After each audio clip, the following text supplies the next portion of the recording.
नमस्कार दोस्तों, आपका स्वागत है हमारे YouTube channel learning point with Abhishek में। यहाँ आपको मिलता है प्रतिदिन न्यूज़पेपर का डिक्टेशन।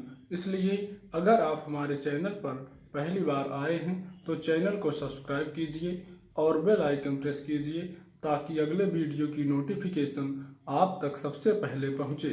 वीडियो को लाइक कीजिए, अपने दोस्तों को शेयर कीजिए और अंत में हमें कमेंट करके ज़रूर बताइए कि आपको ये डिक्टेशन कैसा लगा। आज का टॉपिक है हताशा की रणनीति। Ready, start. अंतर्राष्ट्रीय सीमा पर संघर्ष विराम का उल्लंघन जैसे पाकिस्तान की आदत बन चुकी है। यह लगभग रोज की बात हो गई है जब पाकिस्तानी सेना सरहद पर बेवजह गोलीबारी करती है। उसकी ऐसी हरकतों से कभी सीमा पर बसे गांव के लोग मारे जाते हैं तो कभी भारतीय सेना के जवान। सोमवार को राजौरी और नौशेरा में पाकिस्तानी सेना ने मोर्टार दागे जिसमें भारतीय सेना के एक हवलदार की जान चली गई। पिछले 4-5 सालों में बार बार चेतावनी के बावजूद पाकिस्तान हजारों बार संघर्ष विराम का उल्लंघन कर चुका है। पिछले लगभग 10 महीनों में जब से कश्मीर से अनुच्छेद 370 खत्म हुआ है, पाकिस्तानी सेना ने बौखलाहट में सीमा पर ऐसी गतिविधियां तेज कर दी हैं। शायद ही कोई हफ्ता हो जब वह गोलीबारी न करता हो। इसकी कुछ वजहें साफ हैं। अक्सर पाकिस्तानी सेना गोलीबारी तब करती है जब उधर से आतंकियों को भारतीय सीमा में प्रवेश कराने की कोशिश की जाती है, पर पिछले 1.5-2 सालों से कश्मीर में सुरक्षा बलों और खुफिया एजेंसियों की मुस्तैदी और आतंकवादी गतिविधियों के खिलाफ सघन अभियान चलाने के बाद आतंकवादी घटनाओं पर काफ़ी हद तक काबू पा लिया गया है।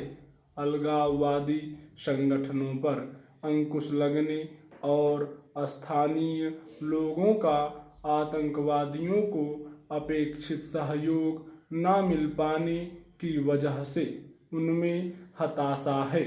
स्वाभाविक ही इससे पाकिस्तानी सेना बौखलाई है। संघर्ष विराम का उल्लंघन काफ़ी कुछ इसी हताशा का नतीजा है। पाकिस्तानी सेना की भारतीय सेना को उकसाने के पीछे की रणनीति भी साफ रही है।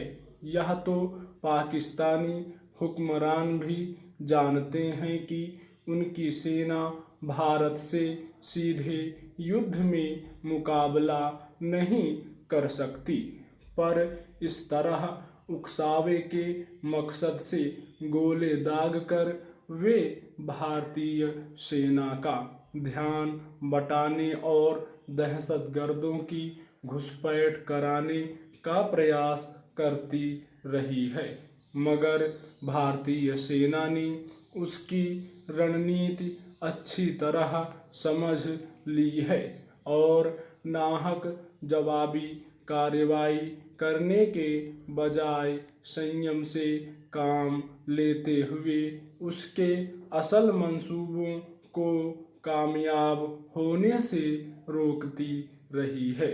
पाकिस्तान से सड़क के रास्ते तिजारत रुक जाने, कश्मीर में अलगाववादी संगठनों, स्थानीय राजनीति दलों पर अंकुश लगने, सुरक्षा बलों की निगरानी बढ़ने, दहशतगर्दों को मिलने वाली मदद पर रोक लगने से पाकिस्तान में प्रशिक्षित आतंकवादियों की घाटी में अशांति फैलाने की रणनीति कामयाब नहीं हो पा रही।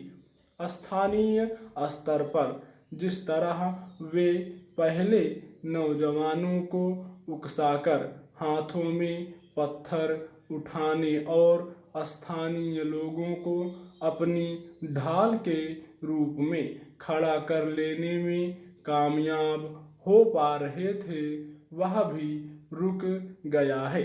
ऐसे में पाकिस्तान सीमा पर अशांति का माहौल बनाए रखने का प्रयास कर रहा है।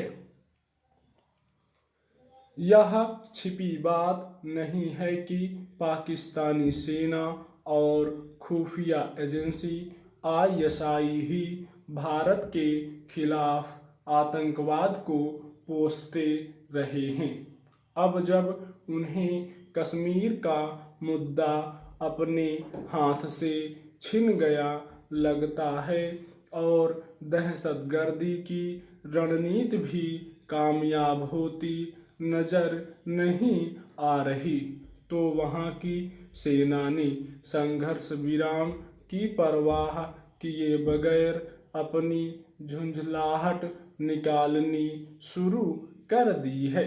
हालांकि भारत ने पाकिस्तान को अंतर्राष्ट्रीय बिरादरी में लगभग अलग थलग कर दिया है और उस पर आतंकवाद रोकने का चौतरफा दबाव है, पर अब भी वह अपनी हरकतों से बाज नहीं आ रहा।